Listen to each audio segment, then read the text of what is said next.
Most egy érdekes dolgot fogunk megnézni. A legrégibb spanyol házakat fogjuk megnézni.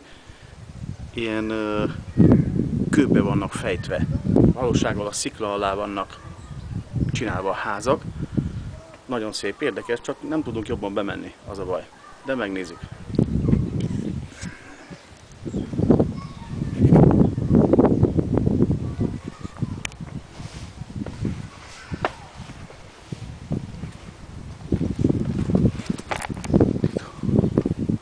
Ez egy macska volt. Én is megettem, ő is megett.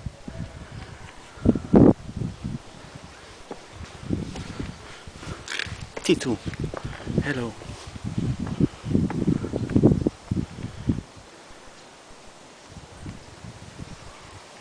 Titu, mitu.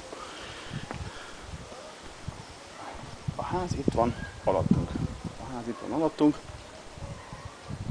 Tiszta kő az egész, kőszikla. Most rajta vagyunk a szobákon.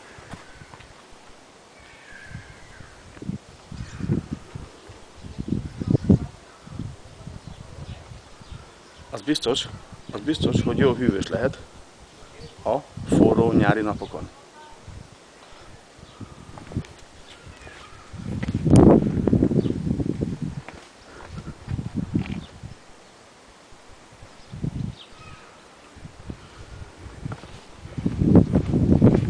Itt van a bejárat. Ez egy másik hozzáépített szoba.